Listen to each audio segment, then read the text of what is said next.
So I'm in an era where I am rebuilding my circle.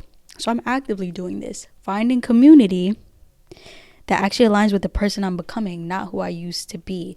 And what's crazy is that, welcome in.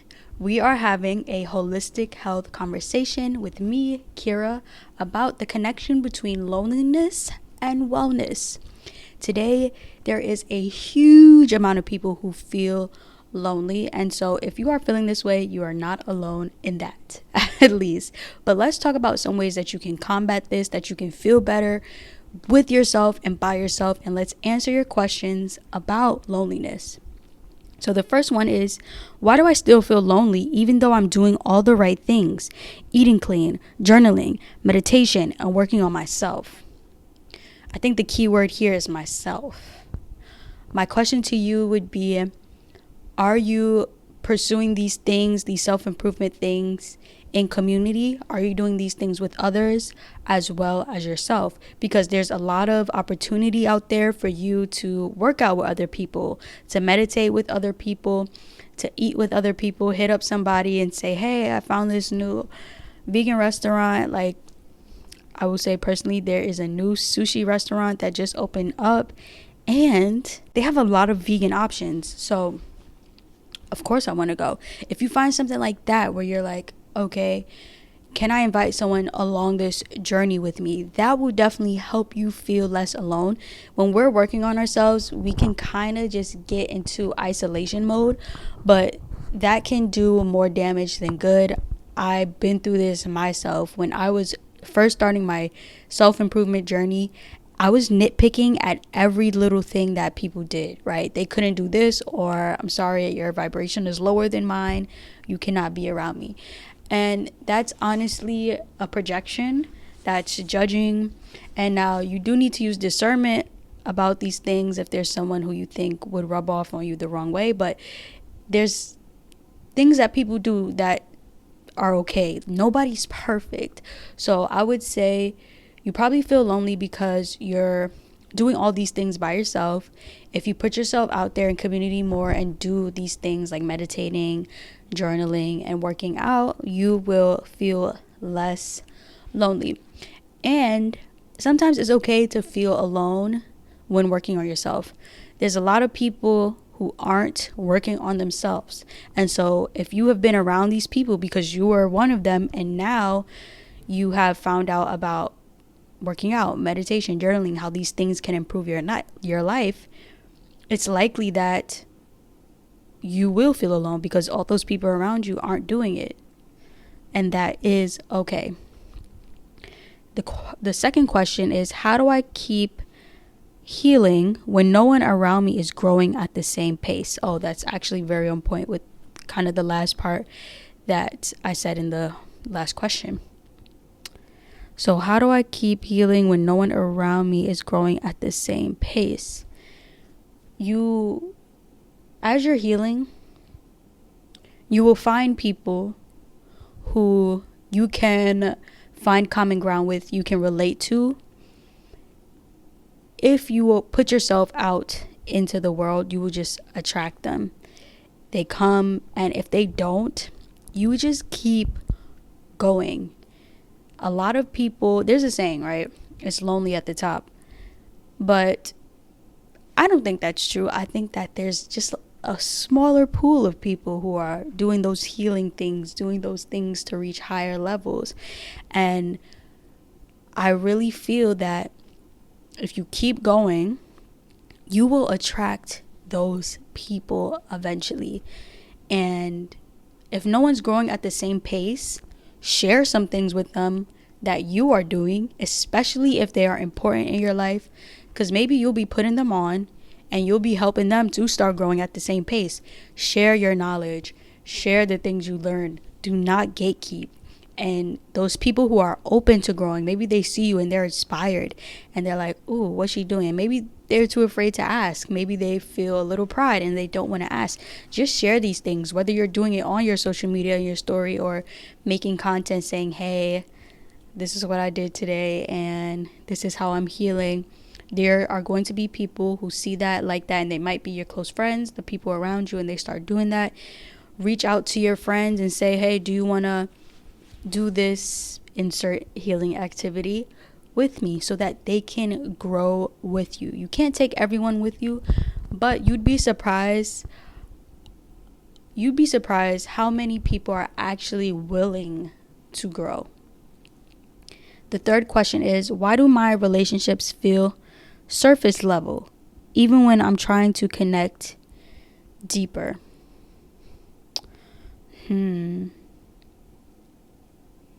Why do my relationships feel surface level even when I'm trying to connect deeper? Perhaps you just haven't found something that you have in common.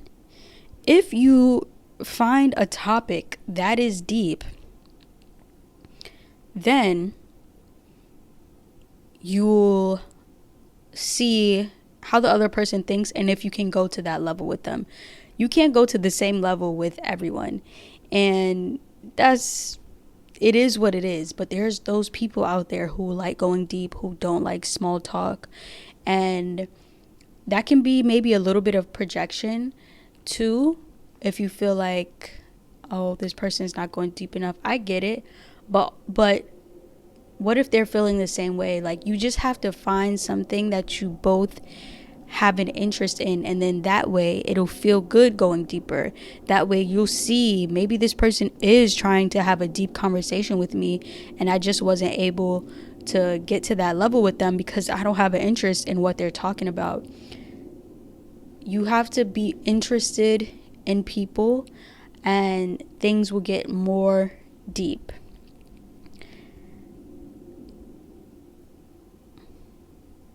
There was something else I was thinking about too. Surface level, even when I'm trying to connect.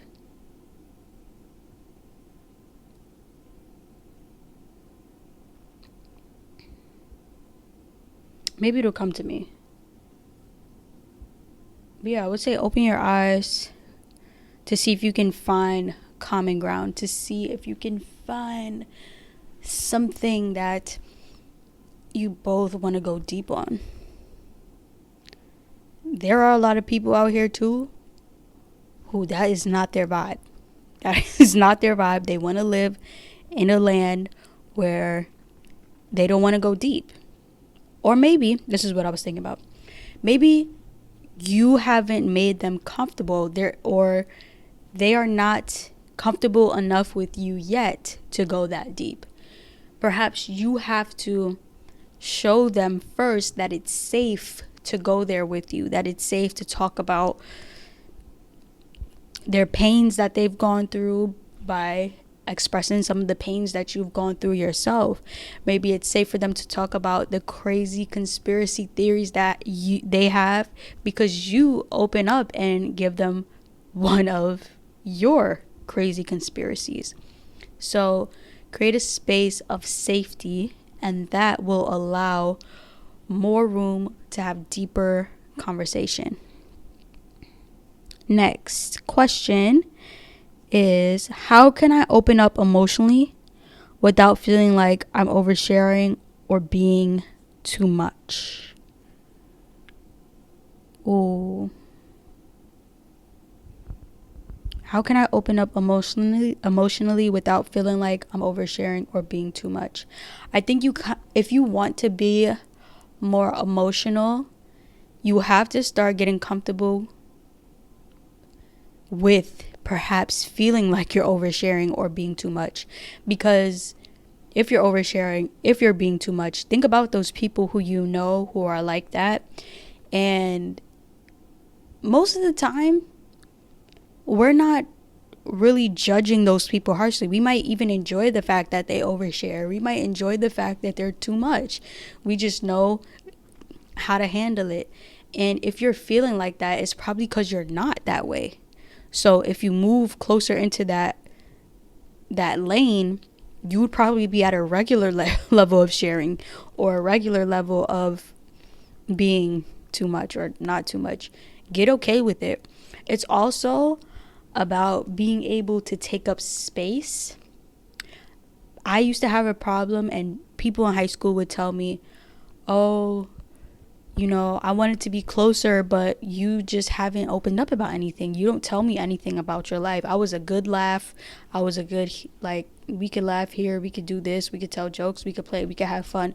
But when it came down to being emotionally available and talking about stuff and sharing details about my life, I would leave that to the other person.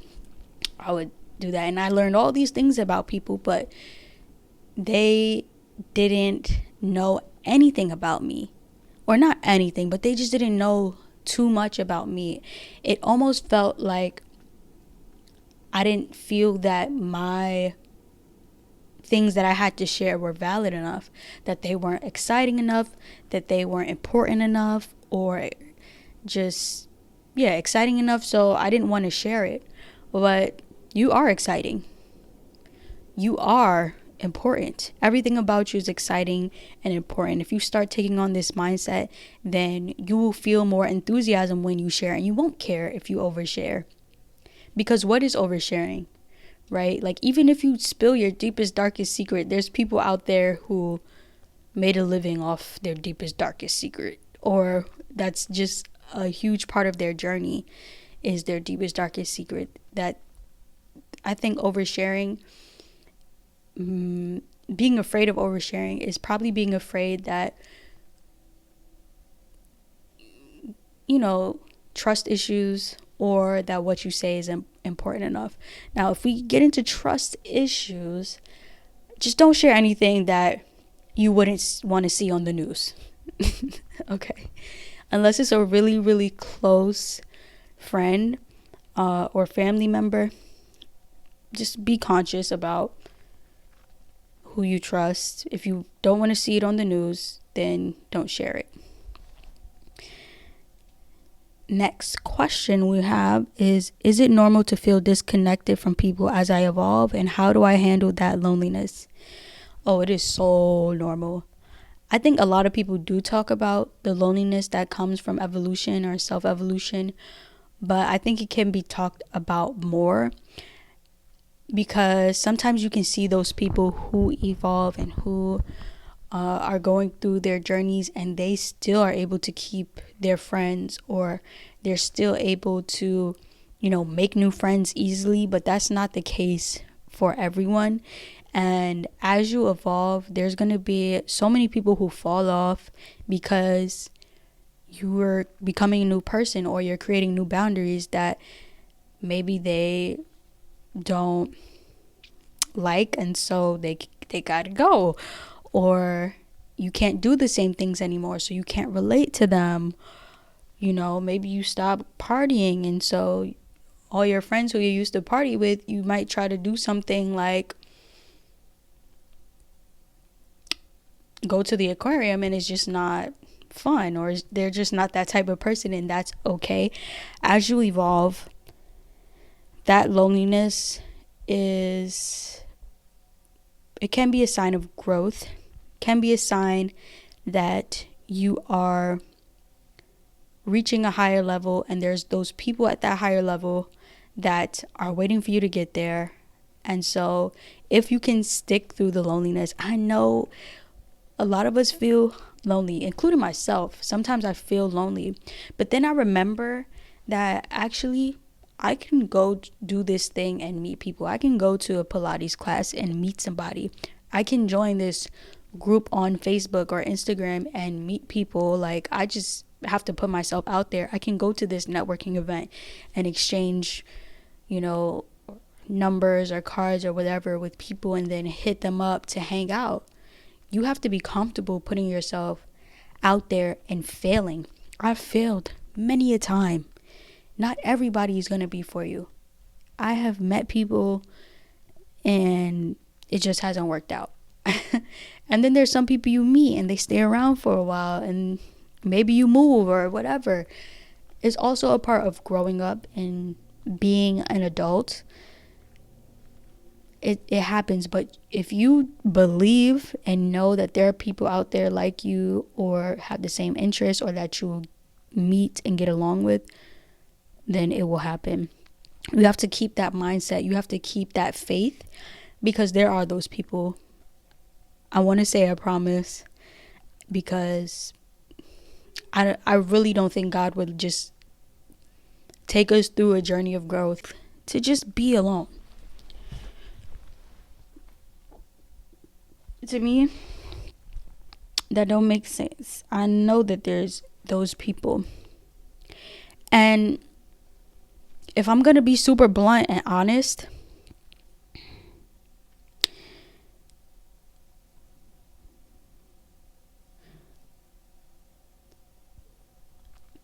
you're going to feel disconnected from those people, and you're not going to be able to connect with those people who are for you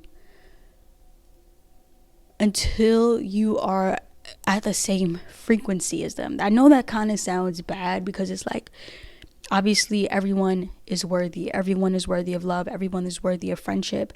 But if you think about like a video game and you're on this level, right, and you're moving away from this level, those people are going to fall off. But you got to reach the next level and be there and be the boss, you know. Maybe like, I don't know, like, what I'm thinking of Super Mario Bros. I always think about Super Mario Bros. When I think about video games. But when those people at the next level who are for you, they might be at level 4, right? And you're at level 2. You got to make it to level 4 to meet those people. There's going to be people on level 2 and 3, but they might fall off. Maybe they'll come with you to level 4. But basically what I'm trying to say is that you got to be at the same frequency with your people, or with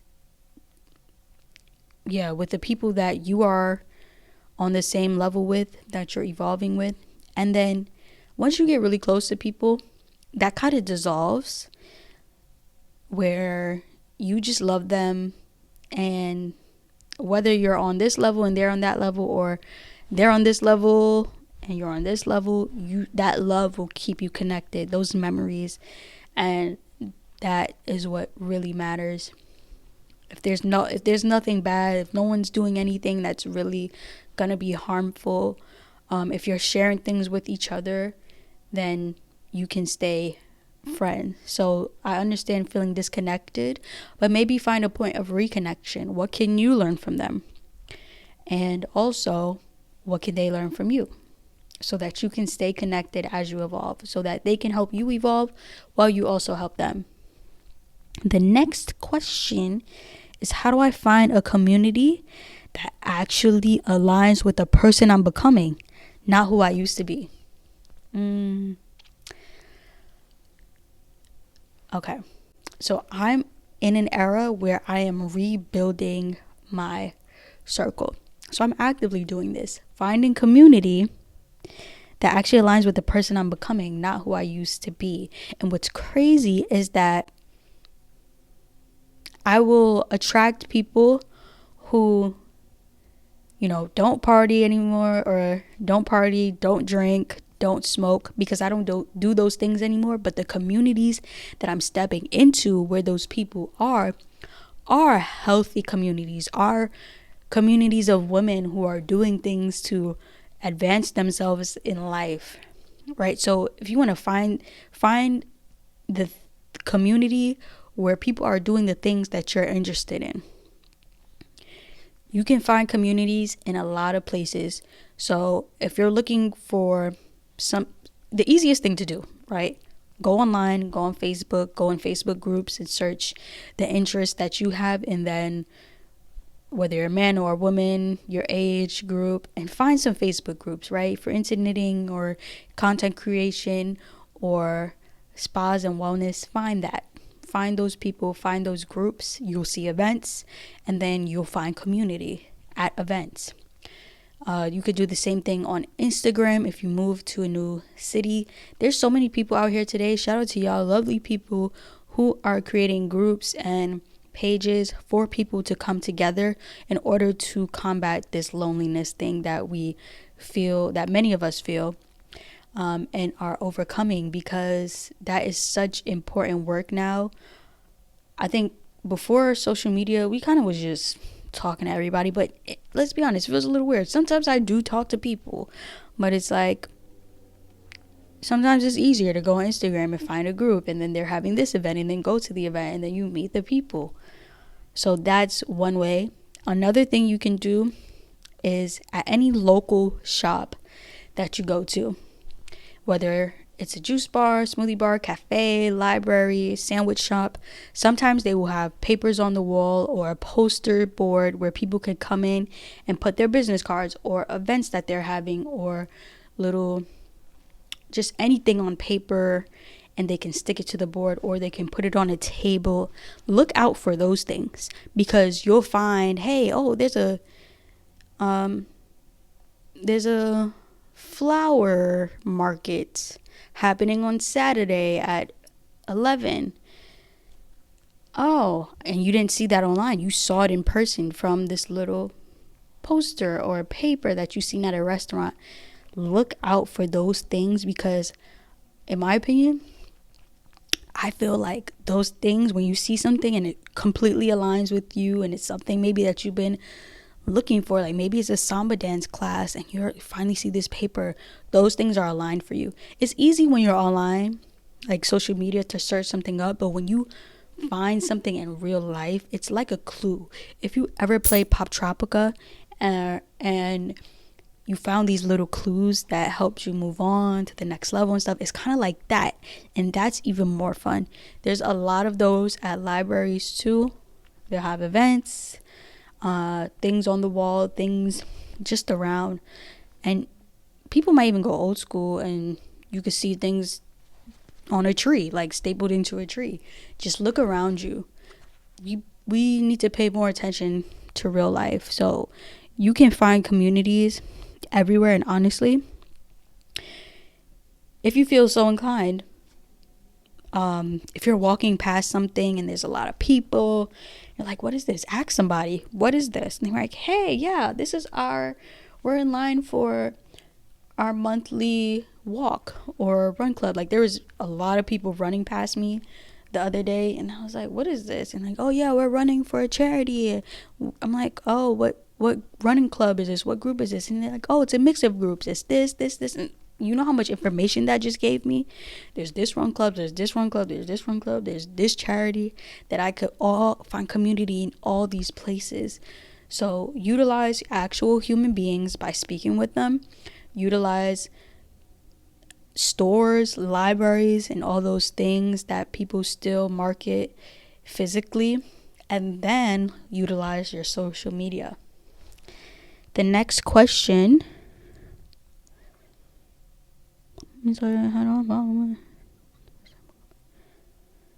How do I stop confusing solitude with loneliness and start feeling fulfilled by my own company again? How do I stop confusing solitude with loneliness? This is where God comes in, right? Because there's a thin line between solitude and loneliness. A very thin line. Like right now, I'm by myself in this room in solitude.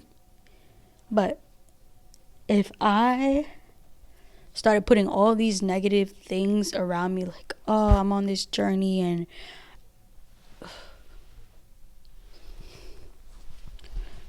I'm making this video by myself, I don't have anyone to help me, I don't have any friends who are content creators or coaches, I don't have any friends who are in the same field as me. Like, if I started adding all these negative, you gotta kind of add a lot of negative stuff on top to make it loneliness. You cannot focus on those things. Like, in my solitude right now, I'm cool in it. I'm comfortable. It's us. We're cozy. We're having a conversation about wellness and loneliness. I'm looking at all the bright side, like all the silver linings. That's solitude. Solitude brings peace. Does it bring you peace? If it's not, if it's bringing you stress, focus on something else. All right, there's a thin line. You can definitely confuse those two easily. If you start to focus on the negative, you will confuse solitude for loneliness. On the negative, you'll confuse solitude for loneliness. Also,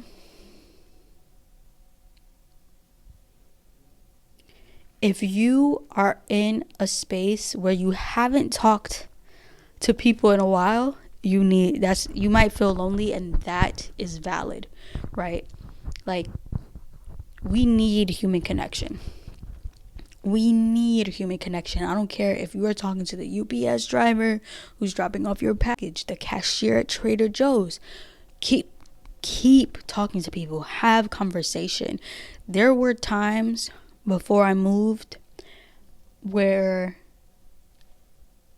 the friendships were limited for me, okay? And those friendships were not in the same city as me, which meant that I was talking to people whenever I could. I went to the farmer's market early because to me that was community. There was people there who knew me. We talked to each other. I got free stuff. If I seen someone I knew, even if I wasn't close with them, if I knew them, I'm stopping and I'm talking to them. How's this going? What are you up to? Okay. Like, I was just talking to people, and when I got home, I felt so much better. Like, leaving the house, I might have felt lonely, right? Because I haven't really, you need that human interaction. But make sure when you come back in the house, you feel like you've gotten enough charge in your social battery. You have to charge that battery. And sometimes it's by actually talking to people, because otherwise you can feel lonely and it starts to get to you. Also, if you want to start feeling fulfilled by your own company again, it's the second part of this question. Turn off the phone, turn off the iPad, turn off the laptop, turn off the social media, really, because you can use those things to do fun things important to yourself, but do not go on social media. If you want to feel good in your own company, you need to be in your own company. So you need to be finding those things that you love. Do you love reading manga or anime comic books? Read those. Do you love making music? You can go make a beat, write a rap. This is me. Write a rap, make a song, and record it. Sync the beat in the audio and make a song and post that. You need to find those things that make you feel like they completely make you forget that you're in your solitude, because you are creating, because you are in connection with the Most High, because you are in connection with the divine. And the reason why I emphasize talking to people so much in person is because God is in those people, right? Especially his people, right? There's some people you're going to come across that you don't need to be talking to, but some people are low-key angels talking to you, and sometimes they're going to have a word. They're going to have a word for you. You're going to be like, wait, what they just said, I needed that. I needed to hear that. These are things that you can't get online. These are things that you can't get on social media. So start creating.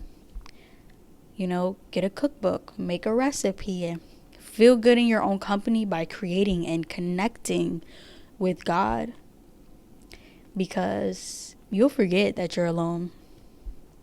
Paint and listen to a podcast. These are things that I love to do. I love to turn on a podcast, get some paint brushes, a little garbage bag, cut it, spread it out so that no paint gets on the floor, and get on my paint brushes and my paint, and I'm painting whatever comes to mind while the podcast is on. You forget that you're in your solitude. To feel good in your own company, start doing the things that you dig. The things that you dig as in you like doing them. I think that's the last question. That was the last question.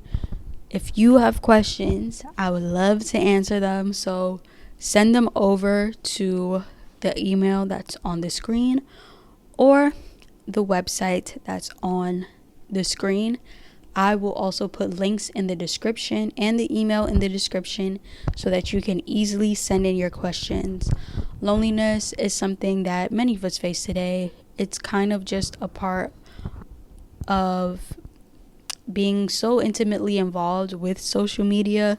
I noticed that it's easy to go online and scroll, and in the moment it might feel like you're interacting with people, but once you leave it, you feel more empty than when you actually talk to somebody in person. There's an exchange of energy that happens when you're talking to someone. They can fill you up, versus when you're using social media, it's difficult when you're just scrolling and stuff to actually be filled up by that. You need to find people who are inspiring you, who are motivating you, who are entertaining you in a positive way. Curate your feed to be positive things. A lot of it has to do with social media, but luckily we can combat these things and appreciate our solitude.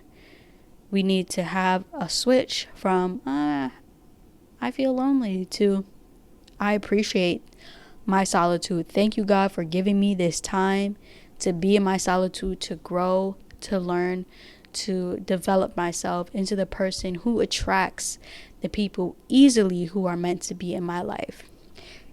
Sometimes when you are in your solitude, you need to thank God, because He took away all those people. If there were people in your life and they're no longer there, God makes no mistakes, all right? There's a saying that God removed those people because He heard things in conversation that you didn't. You never know what happens, and people will come, the right ones, and that's what you want. All right, I'll see you next time. Stay golden.